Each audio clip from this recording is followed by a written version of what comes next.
ఒక ఆశ్చర్యకరమైన విషయం చెప్తాను. ఆమె మనవలు మనవరాళ్ళు కాకుండా ముని మనవలు మనవరాళ్ళు కలిపితే 12 మంది ఉన్నారు. 12 మంది ముని మనవలు మనవరాళ్ళు గ్రేట్ గ్రాండ్ చిల్డ్రన్లో 10 మంది ఆమె తుది ప్రయాణాన్ని అటెండ్ అవ్వగలిగారు. అటువంటి జీవితం కోటిలోనో 10 కోట్లలోనో ఒకరికి ఉంటుంది. అటువంటి ఆమె జీవితం సాగిస్తున్నప్పుడు, జీవితం ముగిస్తున్నప్పుడు ఆ ముగింపుని మనం అందరం దుఃఖభరితం కాకుండా ఆమె ప్రయాణాన్ని మనం ఆమె మరణాన్ని అంగీకరించి ఆమె ప్రయాణాన్ని ప్రశంసించి ఆమెని ఒక సంతృప్తికరమైన వీడ్కోలుగా మనం చేయాలి అని మా కుటుంబ సభ్యులందరూ నిర్ణయించుకున్నారు. ఎందుకు ఆమెని సెలబ్రేట్ చేస్తున్నామో ఆమె లైఫ్ని, ఆమె తుది ప్రయాణాన్ని అనేది మీకు చెప్పాలని అనిపించింది.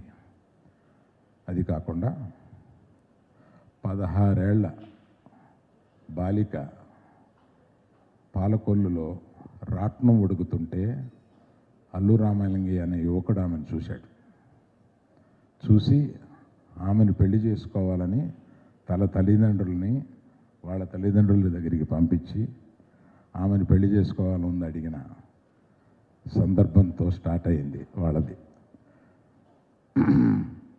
ఆ ప్రయాణంలో మా నాన్నగారిని పెళ్లి చేసుకుని, ఆయన హార్డ్ కోర్ కమ్యూనిస్ట్, ఆయన అర్ధరాత్రి తన సహచరులను తీసుకొచ్చి ఆమెను లేపి భోజనం పెట్టమంటే అర్ధరాత్రి వండి వాళ్ళందరికీ భోజనం పెట్టేది. ఆ తర్వాత మా అక్కగారు నవభారతి గారు పుట్టారు. ఆ తర్వాత నేను కడుపులో పుట్టగానే ఆయన కమ్యూనిస్ట్ జైలుకి వెళ్ళిపోయారు. కడలూరు జైల్లో 6 మాసాలు ఆయన్ని పెట్టారు. అంతకుముందే ఆయన స్వతంత్ర పోరాటంలో కొంతకాలం జైల్లో ఉన్నారు. ఆ తర్వాత కమ్యూనిస్టు, ఆ తర్వాత జైలు, ఆ తర్వాత అవన్నీ వదిలేసి ఆర్టిస్టుగా అవ్వాలని ప్రజానాట్యాల మండలితో ఆయన కొంతకాలం ప్రయాణం చేసి దాని ద్వారా సినిమాల్లోకి వచ్చి గరికపాటి రాజారావు గారు ఆయన్ని చూసి సినిమాల్లోకి తీసుకొచ్చి సినిమాల్లో పుట్టిల్లు అనే సినిమాల్లో ఆయన్ని జమున గారిని ప్రవేశపెట్టారు. అక్కడి నుంచి కొంతకాలం సినిమాలు 1-2 వచ్చినాయి కానీ రాలేదు. తర్వాత గడపటం కష్టమైంది. ఆ గడపటం కష్టమైన ఆ దినాల్లో మా అమ్మగారు ఎంత కష్టపడేవారో ఆ తర్వాత మాకు ఒక్కోసారి చెప్పినప్పుడు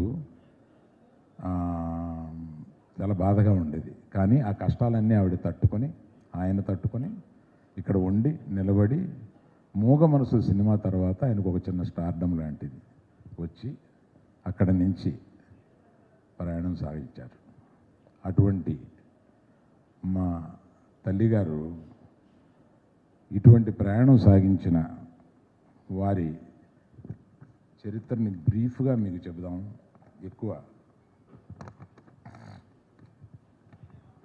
కొంతకాలం తర్వాత నేను మొట్టమొదట నాకు పెళ్ళయిన తర్వాత 25 సంవత్సరాల పాటు నా భార్య, మా అమ్మ, నాన్న, మేము అందరం కలిసి ఉండేవాళ్ళం 10 సంవత్సరాల పాటు.